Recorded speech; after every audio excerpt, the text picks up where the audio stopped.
आप लोग से? देखिए, 2 जगह डैमेज हुए हम।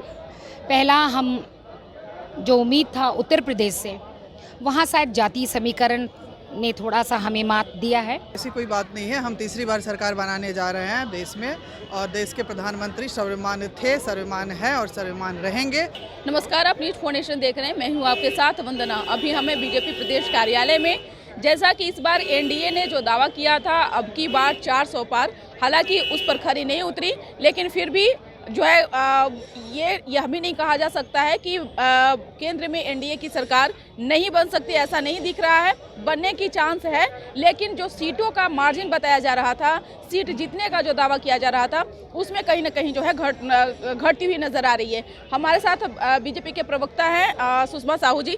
क्या लग रहा है, ये आंकड़ा जो आप लोग का था, कहाँ डैमेज आप लोग किए, चूक कहाँ हुई आप लोग से? देखिए, 2 जगह डैमेज हुए हम।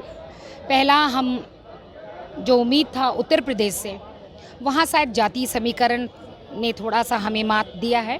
और दूसरा, हमें लग रहा है कि बंगाल में क्योंकि बंगाल की स्थिति हमें पता थी, लेकिन फिर भी उम्मीद था कि जनता निकल कर के वोट देगी। जो स्थितियाँ थी बंगाल में, वो तो समझिए एक नए देश की ही कल्पना है वो। लेकिन वहाँ पर लगा कि बहुत सारी कुछ परेशानियाँ आई हैं, और बिहार में भी हम अच्छी स्थिति में हैं, 34 आ गए हैं। तो कमोबेश कहीं-कहीं मिला कर के कहीं हम क्लीन स्वीप भी हैं। राजस्थान में थोड़ी सीट पर हम घटे हैं, लेकिन बहुत जगह जैसे मध्य प्रदेश में हम पूरी तरीके से क्लीन स्वीप हो गए हैं। तमिलनाडु में कम सीट है, केरला में हम शुरुआत हम लोग कर चुके हैं। तो बहुत जगह अगर हमारी शुरुआत हुई है, तो जैसे कर्नाटका और मुंबई, माने महाराष्ट्र, वहाँ पे थोड़ा हम डैमेज हुए हैं। लेकिन आज भी अगर आप संख्या और आंकड़ों को मिलाएंगे, तो भारतीय जनता पार्टी को जितनी सीट सिंगल आई है, उतनी उन पूरी इंडिया अलायंस के मिलने के बाद भी उतनी सीट उनके पास नहीं आई है।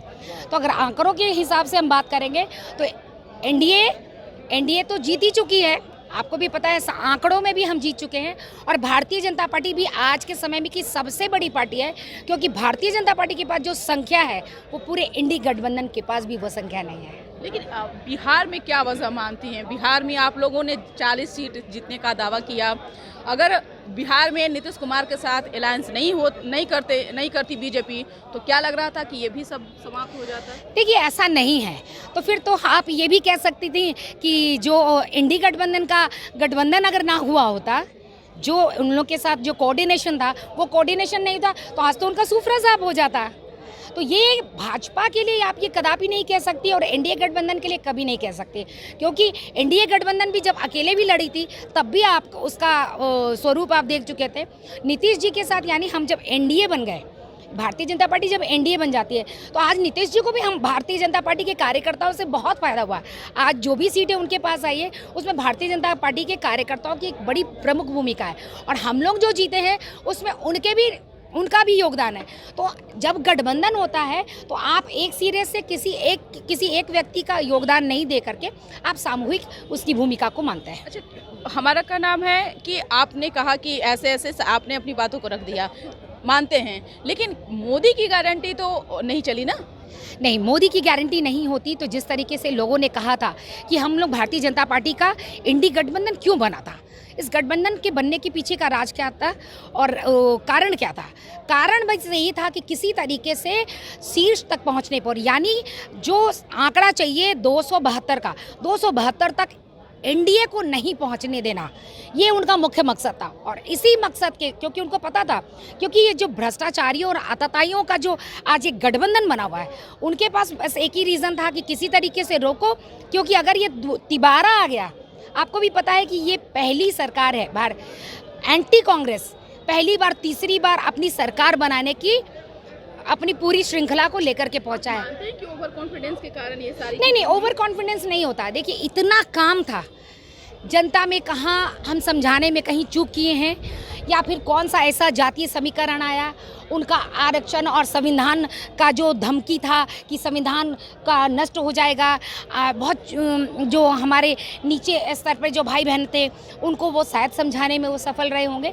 ऐसी कुछ बातें हो सकती हैं, लेकिन मोदी जी का काम आज भी बोलता है और सबसे बड़ी संख्या के रूप में पूरे भारतीय जनता पार्टी आज भी विपक्ष से यानी इंडी गठबंधन से बड़ी संख्या लेकर के आज भी तटस्थ है। कि विपक्ष का जो एक तरह से कहा जाए कि उन्होंने जो परफॉर्मेंस की जनता के बीच में दिखाया, जो उनका भूमिका रहा, वो जो उन्होंने अदा किया, आप लोगों से बेहतर रहा? नहीं, बिल्कुल नहीं।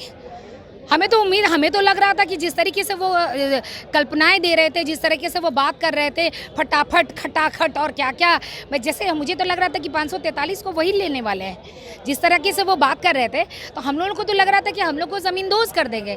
पर भारतीय जनता पार्टी को छोड़ दीजिए, नरेंद्र मोदी एक ऐसी शख्सियत है जो विकसित भारत का सपना साकार करने के लिए चले। देखिए, बिहार में एक ऐसे सीट आर.के. सिन्हा, रामकृपाल यादव, आपका काराकाट सीट, आपका बक्सर सीट पे भी अभी वही चल रहा है। ये सब क्या वजह, क्या ये एक समीकरण के तहत ये सारी सीटों का कुछ न कुछ हुआ है। लग रहा है कि पवन सिंह आप लोगों को ज्यादा डैमेज किया? पवन सिंह के लिए एक वो शिक्षकता है कि एक जातीय समीकरण, मैंने मान बार कहा कि एक जातीय समीकरण के लिए हुआ और कुछ चीज़ें ऐसी आई, जबकि आर.के. सिंह जी के बारे में आपको पता है कि कितना काम किया है। तो आज उनका काम भी शायद, लेकिन आप देखे होंगे बहुत कम मार्जिन से, लिटिल बिट बहुत कम मार्जिन से वो हारे हैं। लेकिन हार होती है, इसको बहुत ही ईमानदारी से स्वीकारना चाहिए। और हम इस चीज़ को, भारतीय जनता पार्टी की मैं प्रवक्ता हूँ, मैं इस चीज़ को स्वीकारती हूँ कि आज हम वो सासाराम और ये सारी सीटें जो हम हारे, उसमें कुछ ना कुछ शाहबाद की सारी सीटें जो हम डैमेज होते देख रहे हैं, अभी रिजल्ट नहीं आया है, लेकिन अगर वो डैमेज हुआ है तो उसके पीछे पार्टी को भी चिंतन करने की आवश्यकता है। क्या ऐसे कारण हैं जो मैं एज ए प्रवक्ता यहाँ नहीं बोल सकती, क्या कुछ ऐसे कारण हैं तो जिसकी समीक्षा होना अति आवश्यक। ऐसी कोई बात नहीं है। हम तीसरी बार सरकार बनाने जा रहे हैं देश में, और देश के प्रधानमंत्री सर्वमान्य थे, सर्वमान्य हैं और सर्वमान्य रहेंगे। जहाँ तक कुछ सीट के आगे पीछे की बात है तो वो हमारी पार्टी बैठेगी, इस पर एनालिसिस करेगी कि जो हमारी उम्मीद थी उससे थोड़ी कम आई है, तो बहुत सारा फैक्टर उसके पीछे है। लेकिन हमारी सरकार बन रही है और हम तीसरी बार भारत में अपनी प्रधानमंत्री बनाने जा रहे हैं। सत्य यही है और वास्तविकता यही है, और भारतीय जनता पार्टी के सभी कार्यकर्ता काफ़ी खुश हैं, काफ़ी आप देख रहे हैं उत्साहित है कि हमारी तीसरी बार सरकार बनने जा रही है केंद्र में। आप मानते हैं कि विपक्ष का जो रोल रहा वो एनडीए से बेहतर रहा? देखिए, ऐसी कोई बात नहीं, एनडीए से बेहतर रहा।